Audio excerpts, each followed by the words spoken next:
오늘 주신 본문 말씀은 느헤미야 9장 32절에서 38절까지 말씀입니다. 느헤미야 9장 32절에서 38절까지 제가 한 절 여러분 한 절 교독하겠습니다. 우리 하나님이여 광대하시고 능하시고 두려우시며 언약과 인자하심을 지키시는 하나님이여 우리와 우리 왕들과 방백들과 제사장들과 선지자들과 조상들과 주의 모든 백성이 아수르 왕들의 때로부터 오늘까지 당한 모든 환난을 이제 작게 여기지 마옵소서.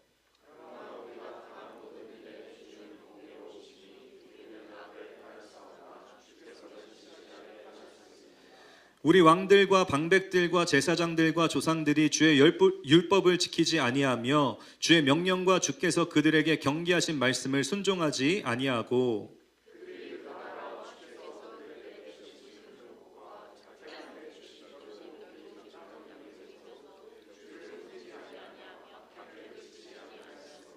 우리가 오늘날 종이 되었는데 곧 주께서 우리 조상들에게 주사 그것의 열매를 먹고 그것의 아름다운 소산을 누리게 하신 땅에서 우리가 종이 되었나이다.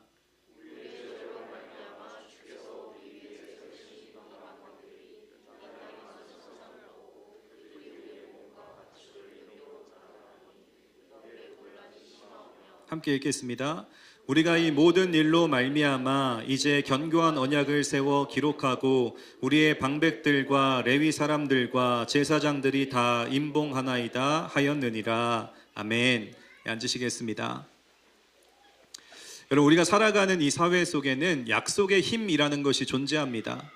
여러분, 제가 보기에는 이 미국이라는 우리가 살고 있는 이 나라는 지금까지의 제국들 중에 정말 뒤처지지 않는 강력한 힘을 가진 제국입니다. 이 미국에는 다양성이 있고 또 미국에는 각계 정말 세상에서 내놓으라 하는 잘난 사람들이 다 모여있는 땅이지 않습니까? 우리 청년들이 참 대단하지만 이 미국 땅에 살다 보면 나보다 훨씬 큰 존재들을 많이 보게 됩니다. 그렇게 이런 사람들과 어울려 살다 보니까 개인주의가 강하죠. 섞일 수 없는 부류들. 너는 너고 나는 나다라고 하는 어떤 개인주의와 이기주의와 이 섞이지 않는 그런 부류들의 사람들을 많이 보게 됩니다. 그럼에도 3억이 넘는 인구수의 이 미국 땅이 존재할 수 있는 이유가 무엇인가라고 하면 서로 간의 약속을 지키며 살아가는 헌법이 있기 때문입니다. 국가가 운영되기 위해서는 우리 이 법만큼은 지키며 살자라고 하는 이 헌법이라고 하는 것은 약속을 지키며 살자라는 것입니다. 이렇게 정말 다양한 이 사람들이 몰려있지만 국가가 운영될 수 있는 이유가 무엇이라고요? 약속의 힘이 이 땅에 작용하고 있는 것입니다. 가정을 세우는 일도 마찬가지입니다. 이제 곧 있으면 우리 가연이가 결혼을 하게 되는데 결혼식을 하는 이유가 무엇입니까? 언약. 할렐루야. 설교 안 해도 될 것 같아요 오늘.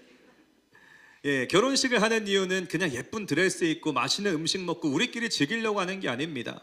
우리가 결혼식을 세우는 이유는 많은 사람들을 초청하여서 그들 앞에 서약한다라고 하죠. 언약, 서약한다. 서약한다라고 하는 것은 우리가 남편과 아내로서 이런 약속을 맺을 것이기 때문에 여러분이 우리 삶에, 우리 가정에 증인이 되어 주십시오. 그런 의미로서 결혼식을 하는 겁니다. 무슨 맛있는 밥이 나왔냐 이게 중요한 게 아니라 남편과 아내가 어떤 약속을 맺었고 어떤 약속을 지키며 살아갈 것인지 그것을 축복하고 축하해 주기 위하여 모이는 것이 결혼식입니다. 한 가정이 지켜지기 위해서도 무슨 힘이 필요합니까? 약속을 지키는 힘이 필요하다는 것입니다. 여러분, 좋은 사람으로 평가받고 싶으시죠? 좋은 사람으로 평가받는 비결이 무엇일까요? 간단합니다. 약속을 하고 그 약속을 잘 지키면 그 사람은 좋은 평가를 받습니다. 근데 우리가 아무리 멋있게 꾸미고 잘난 사람처럼 보이고 싶어도 우리가 나쁜 사람으로 평가받는 이유가 무엇입니까? 지키지 못할 약속을 하고 그 약속을 어겼을 때에 우리는 좋은 사람으로 평가받지 못하는 것입니다. 건강한 공동체라고 하는 것도 약속을 잘 지키는 사람들이 모일 때에 그 공동체는 건강해지는 것입니다. 국가도 그러하고 가정도 그러하고 어떠한 부류의 공동체가 모여도 이 약속의 힘이 잘 돌아가는 공동체가 좋은 공동체다라고 말할 수 있습니다. 제가 그런데 이제 문제는 우리가 인간으로서 약속을 잘 지킬 때도 있지만 때로는 약속을 어기며 살아갈 때도 있다는 것을 기억해야 됩니다. 한 번은 우리 가족들과 함께 캘리포니아에 살 때에 호숫가에 이제 여행을 갔던 적이 있습니다. 참 이상한 길이었어요. 이 101 길을 타고 가는데 분명히 65마일로 달리라고 이 스피드 리밋이 써 있었는데 갑자기 경찰이 따라오는 겁니다. 근데 차를 세우고 보니까 그 갑자기 65마일의 길이 가자마자 바로 25마일로 뚝 떨어지는 것이죠. 그래서 우리는 너무 억울하여서, 사실 내가 운전한 게 아니라 우리 아내가 운전했습니다. 너무 억울하여서 이거 분명히 65마일이었는데 갑자기 25마일로 떨어지는 일이 어디 있냐. 우리가 이제 막 대답을 하는데 다행히도 그분께서 우리에게 워닝만 주고 이제 티켓은 끊지 않았습니다. 무슨 말을 하고 싶냐 하면요, 법을 잘 지키고 싶어도, 약속을 잘 지키고 싶어도 때로는 우리는 무의식적으로 약속을 어길 수도 있는 연약한 존재라는 겁니다. 법을 다 지키고 싶고 가정을 지키고 싶고 인간관계를 다 지키고 살고 싶지만 우린 너무 연약하여서 그것을 깨뜨릴 때가 너무 많기 때문에 깨어짐의 아픔을 경험하며 살아가고 있습니다. 그런데 우리 하나님은 다르십니다. 인간은 지키지 못할 약속을 하기도 하고 약속을 어겨서 관계가 어긋나기도 하지만 우리 하나님은 영불변하셔서 우리에게 하신 약속을 반드시 지키시는 분이십니다. 하나님이 우리에게 약속의 말씀을 주시면 그 말씀은 절대로 변하지 않고 그 말씀은 반드시 이루어지게 되어 있습니다. 제가 이 말씀을 드리는 까닭은 우리 하나님의 일하시는 방식이 그러하기 때문입니다. 하나님은 그냥 멍 때리고 있다가 이렇게 일해야지 저렇게 일해야지 하지 않으십니다. 하나님은 먼저 생각하시고 우리를 기억하시고 우리를 가슴에 품어주신 다음에 우리에게 먼저 말씀하십니다. 그 말씀하신 후에 그 말씀이 약속이 되어서 그 말씀을 성취하시는 분, 그 약속을 이루시는 분이 바로 하나님이시고 그것이 하나님의 일하시는 방식이다라는 것을 기억해야 됩니다. 성경 말씀을 전부를 훑어보십시오. 하나님 어떻게 일하십니까? 그냥 일하지 않습니다. 먼저 약속하시고 약속의 말씀을 주신 후에 그 말씀이 어떻게 이루어지는지를 보여주는 것이 성경이고 이스라엘 백성들이 그 약속을 이루어가는 축복을 누리게 되었다는 것을 볼 수 있습니다. 저는 그 하나님의 약속을 조금 더 이 다른 표현으로 언약하시는 하나님, 언약을 체결하시는 하나님이다라고 설명을 드리고 싶습니다. 언약한다라고 하는 것은 covenant, 너와 내가 약속, 이 계약을 맺자라는 뜻이죠. 내가 이 말씀을 너에게 줄게, 어떻게 이루어지는지 한번 봐라 라는 하나님의 마음입니다. 사람의 약속은 쉽게 깨어지지만 하나님의 약속은 깨어지지 않습니다. 성경에 이스라엘 백성들을 향하여 하나님이 어떠한 말씀들을 주셨습니까? 내가 너와 함께 할게, 내가 너를 지켜줄게, 내가 너희를 인도해 줄게, 내가 너에게 약속의 땅으로 인도해 줄게. 모든 말씀을 먼저 선포하시고 예언하신 후에 그 예언, 언약을 이루시는 분이 바로 하나님이셨습니다. 오늘 함께 읽었던 느헤미야 9장 말씀은 이스라엘 백성들, 그 출애굽한 백성들의 후손들이죠. 이들이 하나님께 드리는 찬양의 고백이자 기도의 고백이기도 하다라고 말씀을 드렸습니다. 사실 지난주 내용과 오늘 내용을 하나로 보셔야 되는데 좀 본문이 길기 때문에 자른 겁니다. 근데 이들의 고백, 하나님께 드리는 고백들을 다 살펴보면 상세히 묵상을 해보시면 이런 겁니다. 다 회개의 고백입니다. 하나님 잘못했습니다. 하나님 죄송합니다. 지나서 보니까 이 모든 것들이 다 하나님의 은혜였는데 이것을 기억하지 못하고 살았던 것들, 우리가 그것을 죄로 인정합니다라고 하는 회개의 고백들을 그들이 고백하기 시작합니다. 이렇게 고백하였죠. 하나님 우리 인도하셨지만 우리는 교만하게 행동하였습니다. 하나님 우리에게 먹을 음식과 마실 물을 주셨지만 우리는 목이 굳어버렸습니다. 하나님 우리를 오래 참아주셨지만 우리는 패역하고 애굽으로 돌아가자 하였습니다. 하나님 우리를 사랑해 주셨지만 우리는 금송아지를 만들고 우상을 숭배하였습니다. 무슨 고백입니까? 회개의 고백. 하나님은 항상 선하셨는데 우린 항상 악하여서 하나님께 드릴 고백이 회개의 고백밖에 없습니다라고 하는 이스라엘 백성들의 고백이 느헤미야 9장 말씀에 기록된 것입니다. 그들의 이 회개의 고백 중 가장 대표적인 구절이 9장 26절 말씀입니다. 우리 한번 띄워주시고 9장 26절, 이들이 어떻게 회개했는지 함께 읽겠습니다. 26절 시작.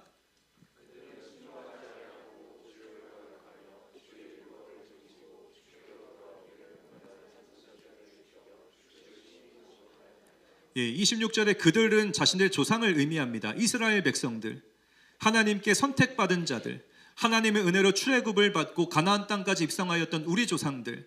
우리 조상들의 죄를 어떻게 회개하고 있습니까? 우리가 순종하지 않았습니다. 주님을 거역하였습니다. 율법을 등졌습니다. 주님께 돌아오는 것을 권면한 선지자들을 죽이고 그들을 심히 모독하였습니다. 무슨 뜻입니까? 우리가 하나님과의 약속을 어겼습니다라고 하는 죄의 고백입니다. 오늘 함께 읽었던 본문 말씀을 보시면 약속을 어긴 백성들의 이런 상태가 기록된 것입니다. 하나님 우리에게 기름진 땅과 큰 복을 주셨지만 그 약속을 우리가 지키지 않았기 때문에 우리가 이방인의 종이 되었습니다. 그 기름진 땅은 원래 하나님이 우리에게 주신 축복의 땅이었는데 우리가 약속을 어겼기 때문에 이방인들에게 그 축복의 소산을 다 빼앗겼습니다. 우리가 노예가 되는 곤란한 상황에 빠진 이유는 우리가 약속을 어겼기 때문입니다. 이것이 느헤미야 9장 말씀의 핵심 주제입니다. 그렇게 회개하기 시작하자 이스라엘 백성들에게 어떤 일들이 일어나기 시작합니까? 회개가 터지자 그때서부터 회복이 임하기 시작합니다. 이것은 예수 믿는 하나님을 믿는 우리에게 엄청난 축복입니다. 회개하는 것은 부담스러운 일이죠. 나의 지난 과업들을 주님께 토해내는 것은 굉장히 부담스러운 주제입니다. 근데 하나님은 회개하는 자들에게 무슨 축복을 주십니까? 회복되는 은혜. 다시금 이전보다 더 나은 상태로 인도해 주시는 하나님의 은혜로 입성하게 하는 것이 하나님이 우리에게 예배하신 축복인 줄 믿습니다. 그렇다면 우리가 회개를 거부하고 돌이켜야 될까요? 회개를 받아들이고 회복의 상태까지 나아가는 것이 하나님의 은혜인 줄 믿습니다. 우리는 이 시대의 청년 세대로서 이 회개의 세대에 머무르는 것이 아니라 회개가 터져나와서 이제는 회복의 세대로 들어갈 수 있는 이스라엘 백성들을 더 나은 백성으로 만드신 하나님의 은혜가 이 시대 가운데도 여전히 역사할 수 있다는 것을 보여줄 수 있는 회개 후에 회복까지 추구할 수 있는 우리 마라나타 청년 세대가 되었으면 좋겠습니다. 38절 말씀 보시면 그들이 간절히 회복하고 싶었던 것이 무엇인지가 기록됩니다. 우리 한 번만 더 38절 말씀 띄워주시고 본문의 38절입니다. 그들이 간절히 원했던 회복 38절 읽겠습니다. 시작.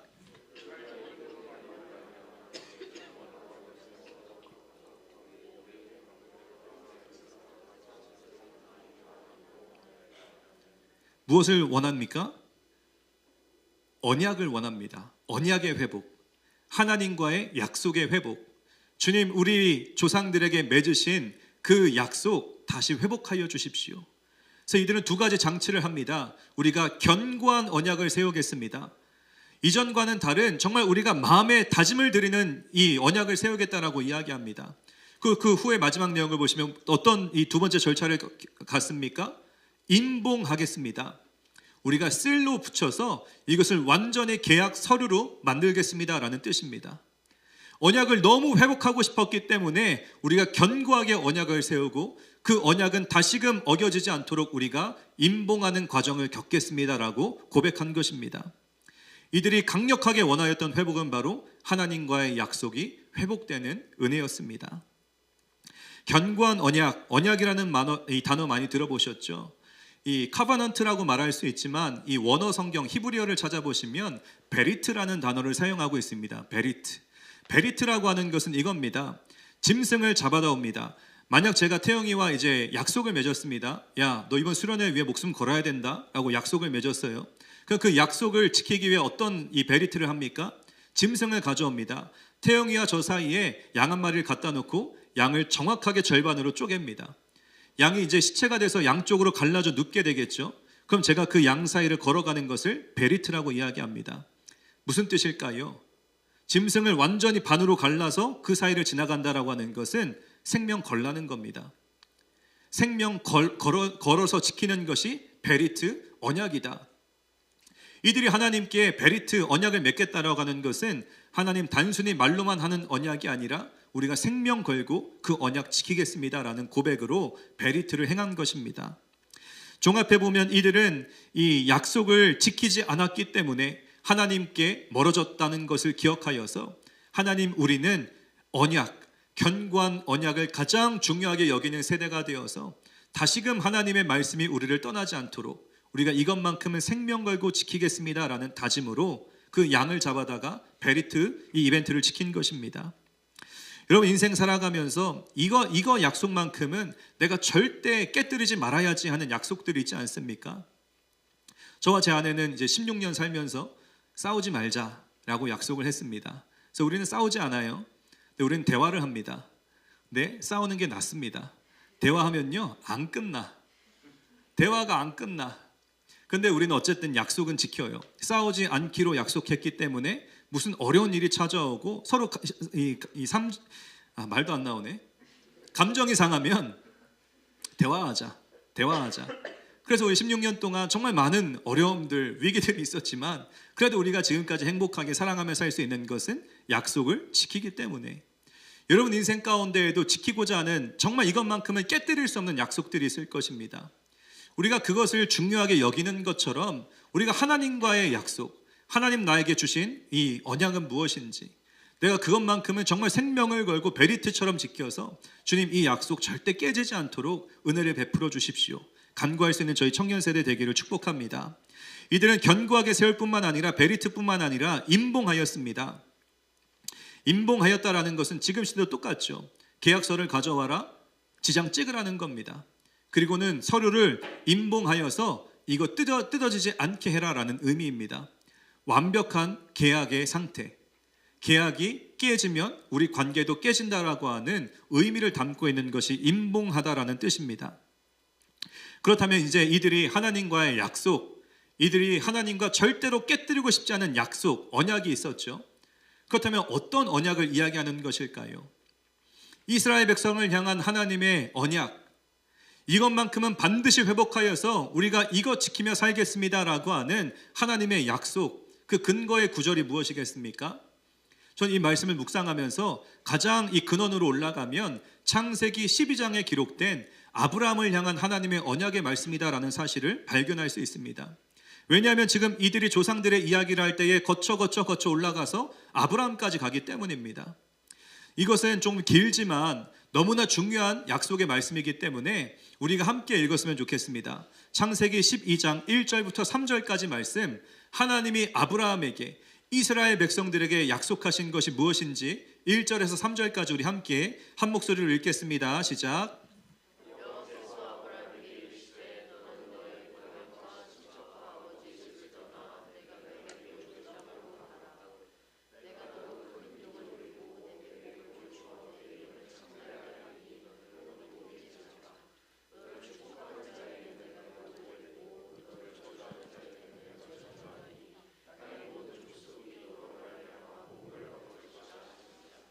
지금 느헤미야 세대는 하나님과의 견고한 언약, 임봉된 언약의 회복을 원하였는데 그들이 원하였던 하나님의 약속은 바로 창세기 12장에 기록된 아브라함, 정말 근원까지 올라가서 우리 첫 번째 조상에게 하신 그 언약의 말씀을 회복하겠다라는 의지로 임봉을 찍은 것입니다. 이들이 하나님께 어떻게 회개했는지는 저희가 지난주 지나가 보면 보이는 것들이라는 주제로 함께 나누었고, 오늘은 이 언약을 하나하나 좀 살펴보면서 지금 이 시대를 살아가는 우리에게 또한 하나님은 어떠한 언약을 체결하시는지, 우리 청년 세대를 통하여서 하나님은 어떠한 약속을 성취하시고 어떠한 역사를 이루길 원하시는지 그 세 가지 은혜 함께 나눈 후에 결단하고 기도하는 시간 갖도록 하겠습니다. 첫 번째로 이 하나님께서 우리에게 맺으시는 언약은 땅의 언약입니다. 내가 너희에게 땅을 줄 것이다 라고 약속하십니다. 방금 전 읽었던 창세기 12장 1절 말씀을 보시면 하나님이 아브라함에게 말합니다. 너는 고향을 떠나라, 친척과 아버지의 집을 떠나라, 내가 너에게 새로운 땅을 줄 거야. 하나님이 아브라함에게 첫 번째 체결하신 약속은 땅의 약속이었습니다. 내가 너에게 새로운 공간으로, 새로운 이 지역으로 이동하게 할 것이다. 저 땅은 무슨 땅을 의미할까요? 젖과 꿀이 흐르는 가나안 땅을 의미합니다. 아브라함의 세대를 인도하시고 그 후손들을 인도하셔서 줄 이 가나안 땅을 의미합니다. 이 가나안 땅을 우리가 조금 이제 역사적으로 좀 생각을 해보면 출애굽 사건과 연결해서 보아야 됩니다. 하나님은 더 이상 이스라엘 백성들이 애굽의 노예로 사는 것을 원치 않으셨습니다. 하나님의 자녀로 정체성을 가진 사람들인데 노예가 되고 하나님보다 애굽을 더 사랑하고 그들이 누구인지, 자신들이 누구인지도 모르고 살아가는 그들을 불쌍히 여기셔서 내가 너희를 끌어낼 거야. 더 이상 종처럼 노예처럼 살지 말고 내가 너희를 어떻게 가나안 땅으로 인도하는지 보여줄게 라고 하는 하나님의 인도하심이 기록된 것입니다. 그래서 가나안 땅은요, 훗날 다시 빼앗기게 됩니다. 훗날 다시 우상이 세워지게 돼서 가나안 자체가 어떤 천국이다라고 말할 수는 없습니다. 왜냐하면 하나님의 나라는 완전해야 되는데 훗날 다시 망가진다면 그것은 그렇게 해석할 수 없겠죠. 그러나 이것이 하나님이 약속하신 땅이 의미하는 바는 무엇인가 하면 하나님의 통치입니다. 하나님의 통치. 너희는 더 이상 애굽의 제국의 통치를 받지 말고 내가 통치하는 백성들로 이끌어 줄게. 그리고 그 약속의 땅으로 인도해가는 모든 과정들이 다 하나님의 약속, 하나님의 통치가 임재하는 시간을 의미하는 것입니다. 그 하나님의 통치를 지금 시대로 신약적으로 이야기하면 그것을 바로 하나님의 나라라고 이야기할 수 있습니다. 하나님의 통치, 하나님이 개입하시고 하나님이 다스리시고 하나님이 주권을 가지시고 모든 영광은 하나님만 받으시는 상태가 하나님의 통치이고 하나님의 나라입니다. 땅의 약속은 결국 하나님의 백성들을 향해 이 언약하신 하나님의 나라를 의미하는 것입니다. 하나님의 나라가 얼마나 좋은 것이길래, 얼마나 우리에게 유익을 주시는 것이길래 우리는 그 하나님의 나라를 위하여 삶을 드려야 된다라고까지 이야기하는 것일까요? 뭐가 그렇게 대단한 것이길래 하나님 나라를 위하여 삶을 걸자라고 우리 청년들에게 이야기하는 것일까요? 여러분 살면서 가장 행복했던 순간이 언제입니까? 대화하는 설교. 동규는 너무 뻔할 것 같고, 우리 준우 살면서 가장 행복했던 순간. 주여, 예수님을 만난 순간 가장 행복했다. 좋아요. 이게 답이 너무 뻔한데 우리 정엽이 한번 할까요? 우리 살면서 예수님 빼고 이건 다 나왔으니까 네. 살면서 가장 행복했던 순간.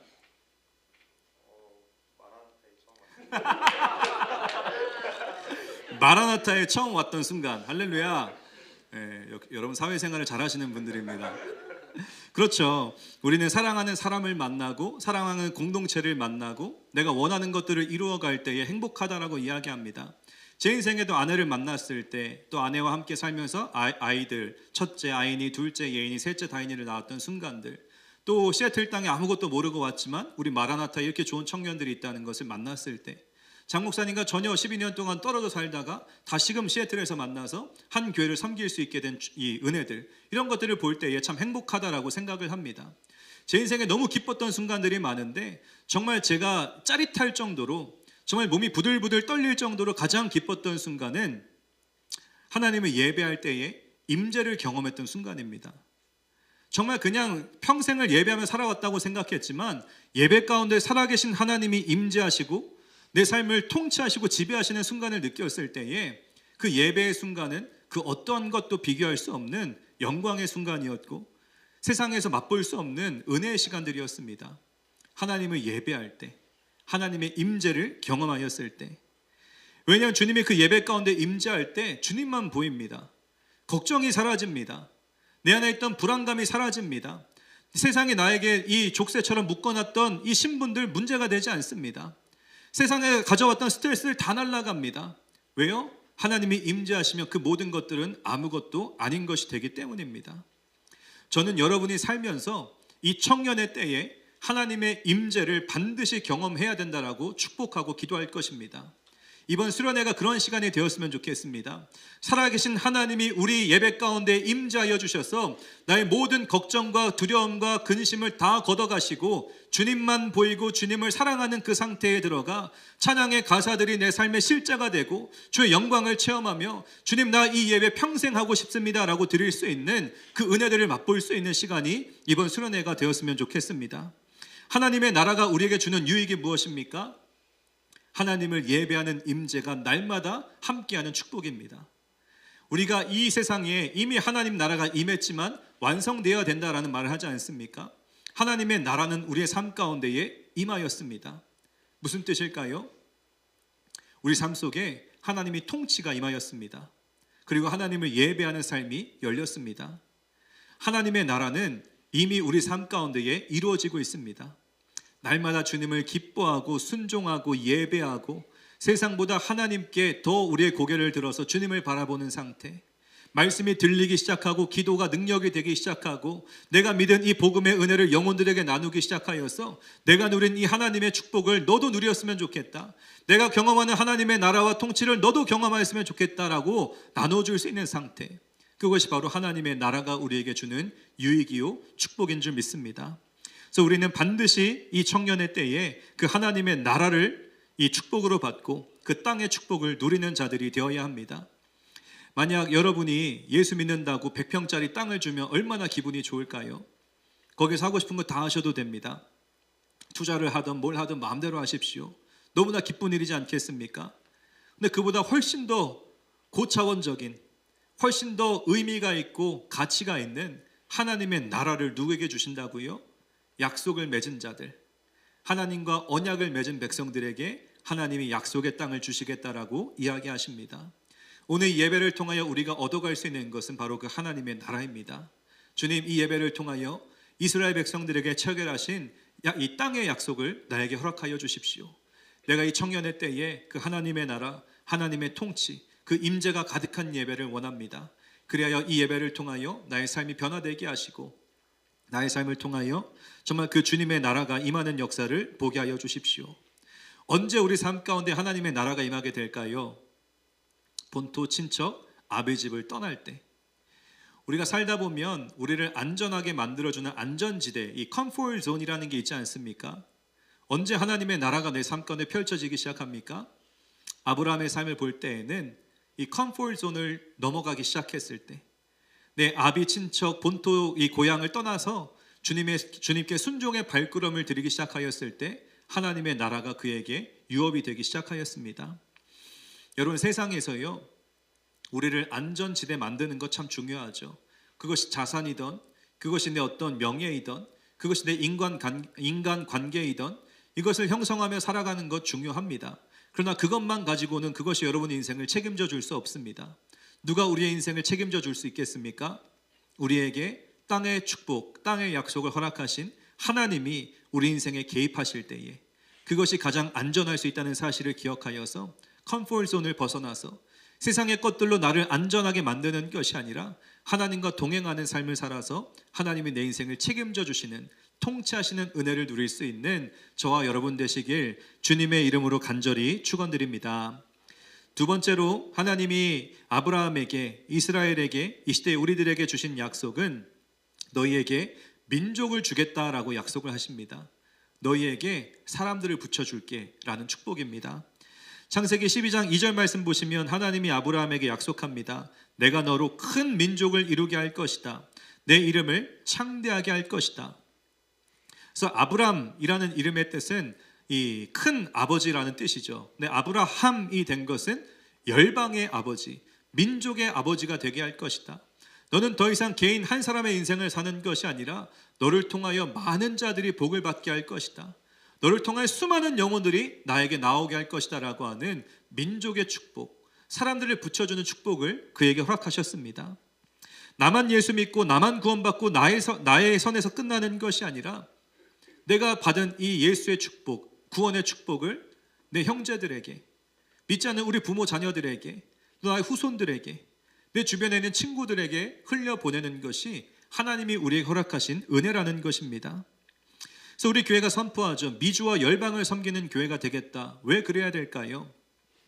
그냥 우리끼리 즐겁고 헌금 들어오면 그걸로 우리 교회 더 이렇게 건축시키고 그렇게도 살 수 있지만 우리는 이 사실을 압니다. 하나님의 은혜, 하나님의 나라에는 확장성이 있습니다. 확장성.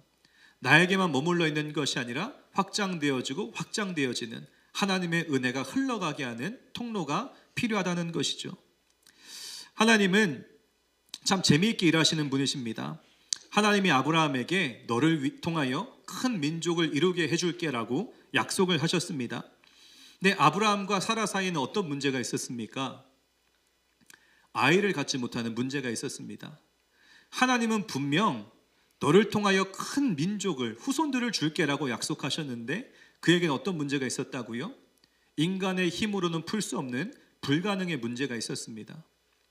이미 나이가 너무 많이 찼고 또 사라의 몸이 다 다쳤기 때문에 인간의 능력만 가지고는 해결되지 않는, 이루어질 수 없는 문제가 놓인 것입니다.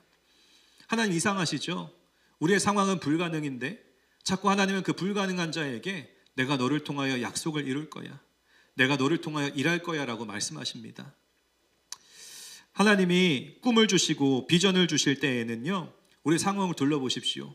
모든 게 다 막혀 있습니다. 모든 게 다 불가능해 보입니다. 정말 우리 뉴송 교회가 미주와 열방을 섬기는 교회 될 수 있습니까? 아멘. 그런데 우리 뉴송 교회 유명합니까? 주여, 불가능한 상태, 우리 뉴송 교회 누가 압니까? 시애틀 와서 알게 된 거지 우리 뉴송 교회 누가 압니까? 그런데 하나님은 어떻게 일하십니까?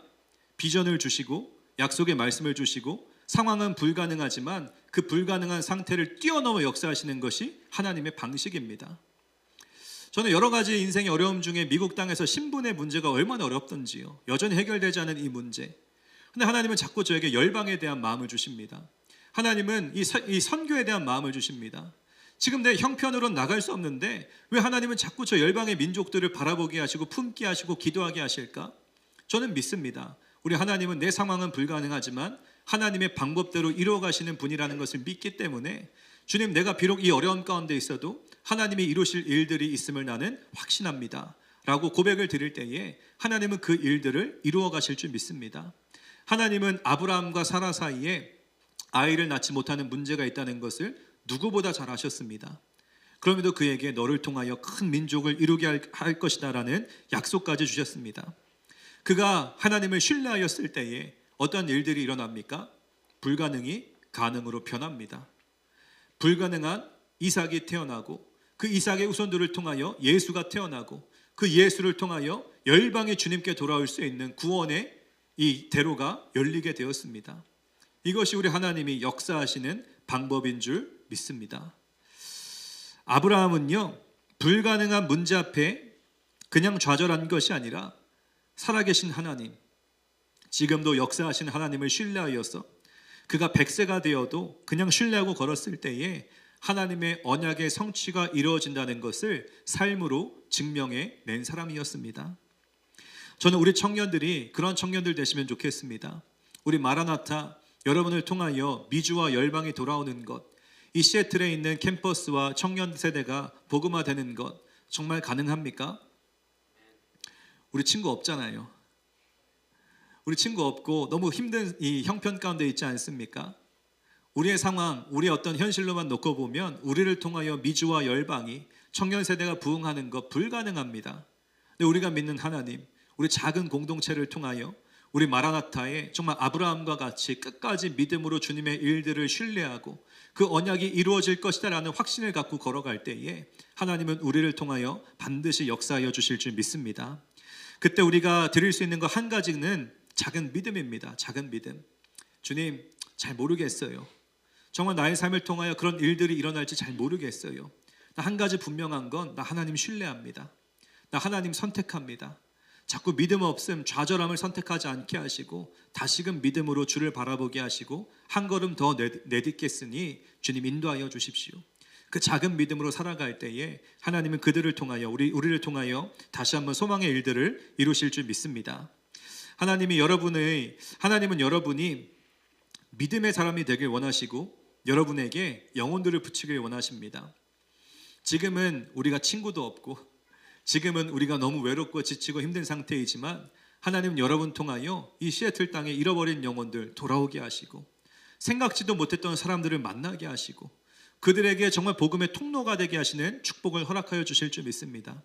여러분 중에 정말 이 가나 땅을 책임질 수 있는, 여러분을 통하여 터키 민족을 책임질 수 있는, 여러분을 통하여 정말 한 민족과 이 민족의 운명을 책임질 수 있는 청년들 반드시 주님이 세워주실 줄 믿습니다. 우리 마라나타가 이 땅에 세워진 이유가 무엇입니까?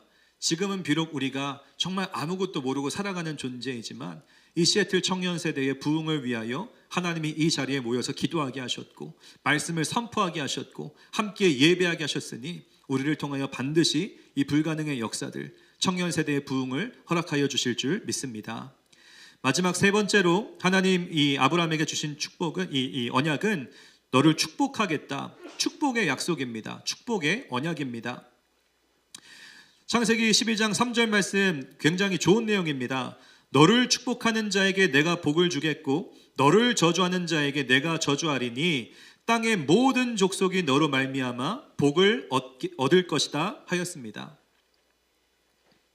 아브라함이 고향을 떠났습니다. 아버지의 집을 떠났습니다. 그 후손의 세대가 40년 동안 광야 생활을 하였습니다. 그들의 DNA는 어떤 DNA가 되었겠습니까? 불안한 상태. 불안한 상태. 계속해서 우리가 땅에 자리 잡지 못하고 움직여야 되다 보니까 이스라엘 백성들의 DNA는 불안한 상태로 살아갔을 것입니다. 사람은요, 한 번도 가보지 않은 길을 갈 때에 불안해하기 시작합니다. 한 번도 경험하지 못한 일들을 경험할 때에도 마음이 이렇게 쪼이기 시작합니다.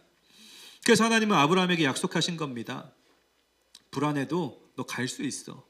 내가 너를 책임질 거고, 너를 건드리는 사람 내가 건드릴 거고, 너를 축복하는 사람 내가 축복할 거야. 그들이 너무나 마음이 쪼여있기 때문에 하나님이 약속한 겁니다. 내가 너를 책임져 줄 거야 라는 언약이었습니다.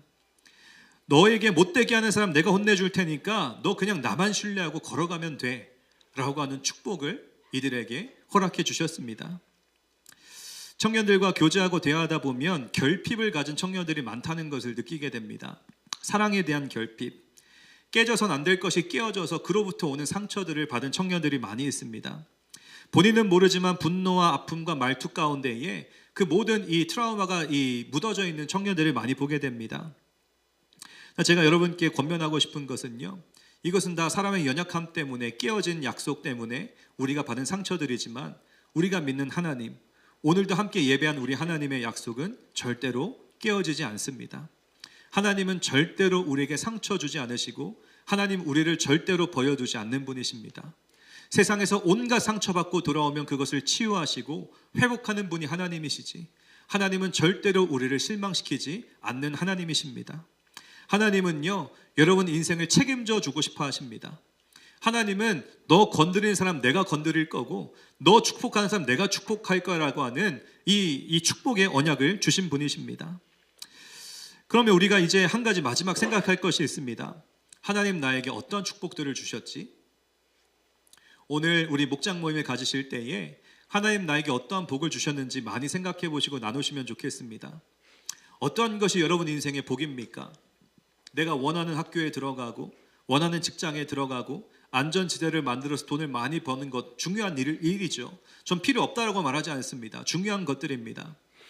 그것보다 더 중요한 것이 있습니다. 어떤 청년과 이야기할 때에 무엇을 잃으면 가장 우리 인생의 손실이 클까라는 대화를 했던 적이 있었거든요. 명예를 잃으면 우리 인생 망할까요? 재산을 잃으면, 돈을 잃으면 우리 인생 망하겠습니까? 우리가 공감했던 것은 건강을 잃으면 그것은 가장 큰 손실이다라고 이야기한 적이 있습니다. 근데 그보다 더 큰 것이 있습니다.